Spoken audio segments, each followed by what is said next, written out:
Rồi. làm việc thôi, không có quay mặt anh đâu, chỉ quay cái tay anh thôi. Đây nó đâu có ảnh hưởng gì đâu, cái mặt không lấy cái mặt.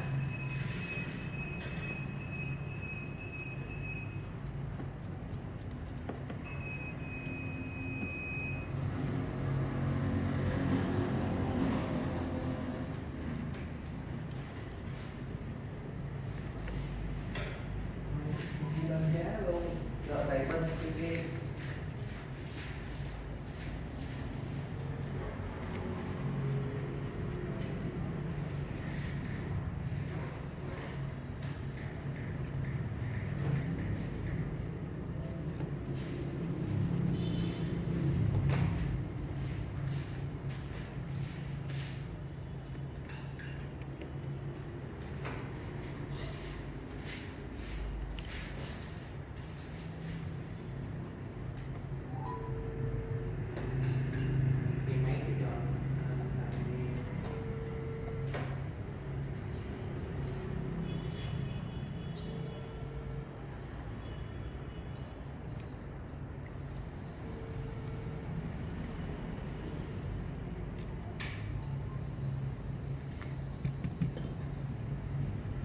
Coi tờ giấy cạn cái gì là muốn xài gì chứ gọi không được.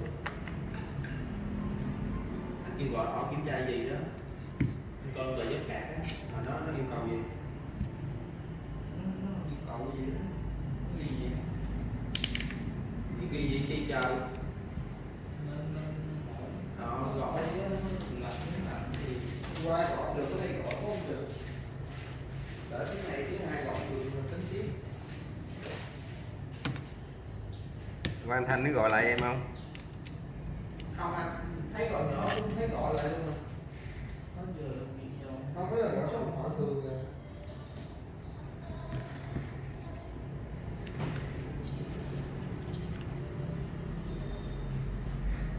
Số lại mà số lại gọi thế ba tờ.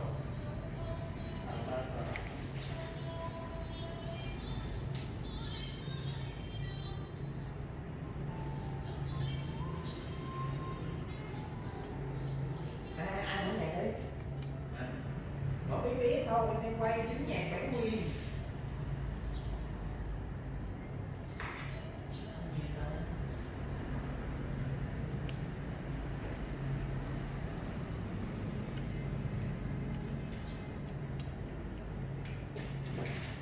Ba tờ.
Anh báo thì mình cứ này,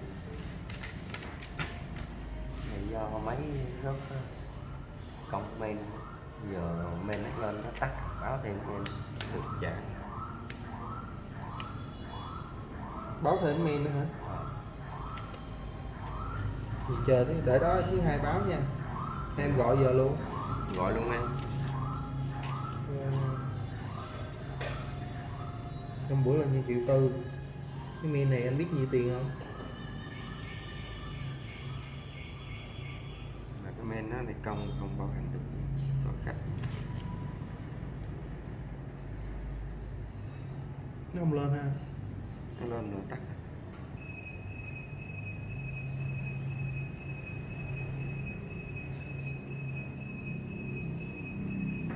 Nguyên gốc vì hỏi sáng hay sao đó. Dưới nước.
trên cái men đó anh có Rồi.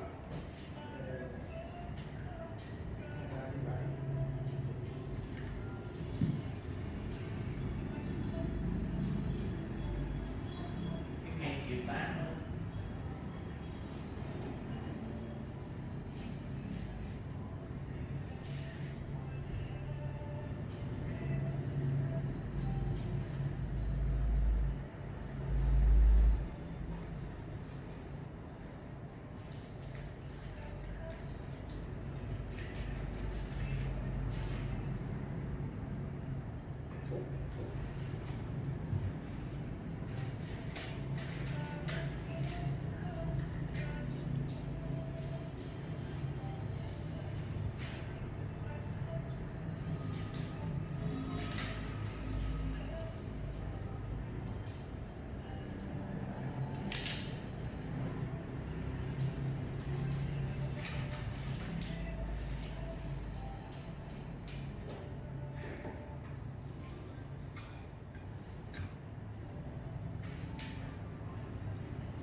Dạ luôn em hỏi cái số chị Lệ mình cái thôi em gọi đừng không có xin với chị thì cái máy mà bữa lúc mà tụi em kêu là bị hư cái màn bởi màn hình á